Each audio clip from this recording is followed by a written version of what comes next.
తెలుగు చలనచిత్రం నాకు 55 ఏళ్ల భాగస్వామ్యం ఉంది. అది ఒక విధంగా గర్వంగా చెప్పుకోవచ్చు. అంటే ఈ 55 ఏళ్లలో పరిణామం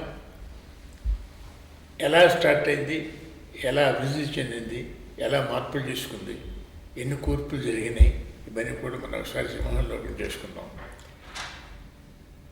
ఒక విధంగా ఆలోచిస్తే మనం గర్వించదగ్గ భారత చలనచిత్ర చరిత్రలో తెలుగు సినిమా గర్వించదగ్గ పాత్ర ఎలా అంటే, భారతదేశంలోనే మొట్టమొదటిగా అస్పృశ్యత మీద మాలపిల్ల అనే చిత్రం నిర్మించారు రామారావు గారు. It's record. అలాగే ఆయనే జమీందారీ విధానానికి వ్యతిరేకంగా రైతు పట్టణానికి పిక్చర్ తీశారు. అది ఎవరితో? చల్లపల్లి జమీందారీ గారి డబ్బుతో. అంత గొప్ప ఎక్స్పెరిమెంట్ చేశా గొప్పవాళ్ళు మన తెలుగు వాళ్ళు కావటం మన గర్వకారణం.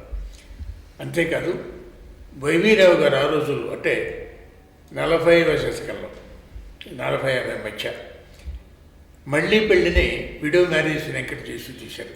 అది కూడా భారతదేశంలో బహుశా మొట్టమొదటి అయి ఉంటుంది అనే ఉద్దేశం. ఇలాంటి అత్యుత్తమ ఆదర్శమైన చరిత్ర అన్న ఇది మన తెలుగు సినిమా చరిత్ర, సందేహం లేదు.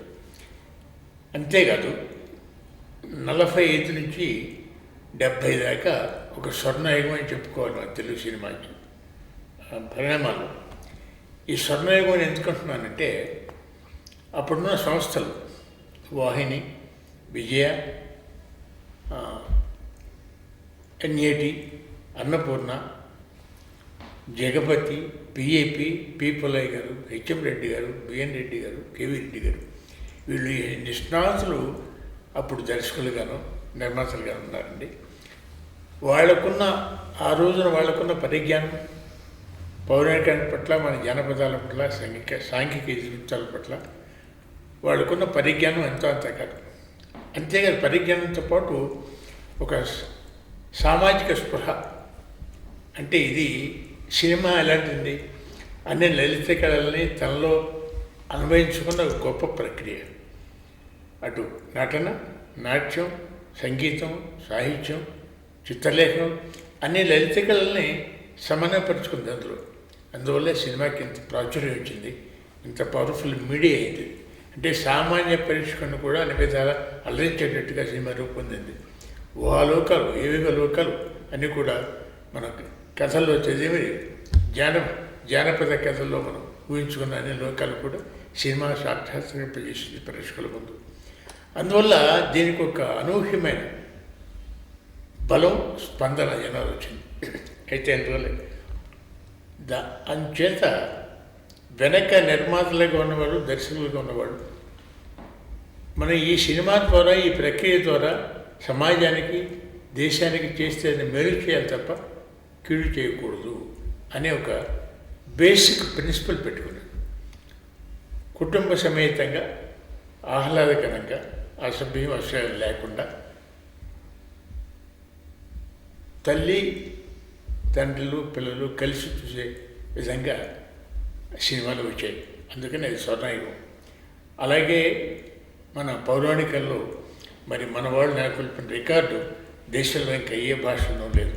అంత ఉత్తమమైనటువంటి ఆహార్యం మరి నటనాది పౌరాణికల్లో మన ఆ రోజుల్లో ఎన్టీఆర్ గారు, ఎస్వీఆర్ గారు, వారితో పాటు అలాంటి వాళ్ళం కొంతమంది ఆ సినిమాలో ఇప్పుడు చూస్తే మాకే ఆశ్చర్యం ఇస్తుంది. మనకి ఇంత గొప్ప సినిమాలో మనం నటించామా, ఇంత మంచి పాత్రలు మనం వేసామని.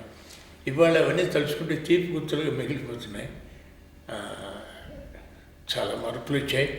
మార్పులు రావటం సహజమే, ఏ రంగంలోనైనా ఈ పరిణామ దిశలో మార్పులు వస్తాయి. కానీ మనం ఆశించేది, అభిలషించేది ఏమిటంటే మంచి మార్పు రావాలి.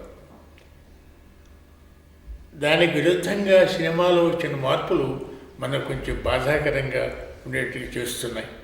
అది నేను వాడు ప్రత్యేకంగా చెప్పాల్సిన అవసరం లేదు, అందరూ అనుభవిస్తున్నది. ఇది మనం పెద్దవాళ్ళని ఎవరిని కదిలించినా ఏమండి వెనకటి సినిమాలు, ఆ కథలు, ఆ సన్నివేశాలు, ఆ పాత్ర చిత్రణ, ఆ ఆహార్యం అవన్నీ ఇప్పుడు చూస్తుంటే ఏమున్నాయండి వాళ్ళు వెనక మన సావిత్రిని, జమున్ని, బాణిసిని ఇలాంటి వాళ్ళని చూస్తే మన ఇంట్లో మన అమ్మాయో, కోడలో, మరదలో అన్నట్టు కనిపించేదండి. ఇవాళ హీరోయిన్స్ని చూస్తుంటే మన పిల్లలాగా అనిపించలేదు. గుజరాతీతో, మహారాష్ట్రలో, బొంబాయి నుంచో లేకపోతే ఫారిన్ నుంచి దిగుమతి అయిన వాళ్ళకి కనిపిస్తున్నారు. అంటే మన కట్టు పుట్టు, మన సాంప్రదాయం, మన పద్ధతి ఏ క్వశ్చన్ లేకుండా పోయిందండి. ఇది మన సాంప్రదాయం కాదు కదా. ఇది మంచి పరిణామం అంటారా మన సినిమాలు? కాదు అని అట్లా అంటామండి. అంటే రాఘవాచారి గారు చెప్పారు ఇప్పుడు షౌకత్ చిత్రంలో, మారిపోవురా కాలము మారుట దానికి సహజంరా, చక్రములోని ఆకుల రీతిగా దొరలిపోవురా కాలము దొరలట్టు దానికి సహజంరా. అయితే ఈ మారుతున్న కాలం మంచి కోసం మనం అన్వేషిస్తాం. ఇప్పుడు న్యాయం, ధర్మం, సత్యం, అహింస, మరి ఇవన్నీ మన ఆకులు అనుకోండి. అన్యాయం, అధర్మం, అక్రమం, అశ్లీలం, ఇవన్నీ ఆకులు అనుకోండి ఒక ఆకు మీద. ఈ న్యాయం, ధర్మం, శీలం, మర్యాద, మంచం ఆకులు కిందకి వెళ్ళిపోయాయి, తక్కిని మళ్ళీ పైకి వచ్చాయి. అంటే చక్ర భ్రమణంలో ఉన్న మార్పు తప్పదు. అయితే ఇప్పుడు మనం కోరుకోవాల్సింది ఏంటంటే, మళ్ళా కిందకి వెళ్ళిపోయిన నీతి, న్యాయం, నిజాయితీ, దేశభక్తి, మంచితనం, మానవత్వం, కళాత్మక విలువలు ఇవన్నీ మళ్ళా పైకి రావాలని మనం కోరుకుందాం. అదే మనం ఆశించేది. మరి ఇవన్నీ దిగజారిపోయి ఒక సినిమాలో ఉన్నట్టే కాదండి, నాట్ ఓన్లీ సినిమాస్, అన్ని రంగాలలో ఆ స్టాండర్డ్ పడిపోయింది. దీన్ని ఎవరు కాదనలేని సత్యం అది. సో ఎందుకు వచ్చింది మార్పు? ఈ మార్పు అంటే నా ఉద్దేశంలో డబ్బుకు ప్రాధాన్యత పెరిగింది.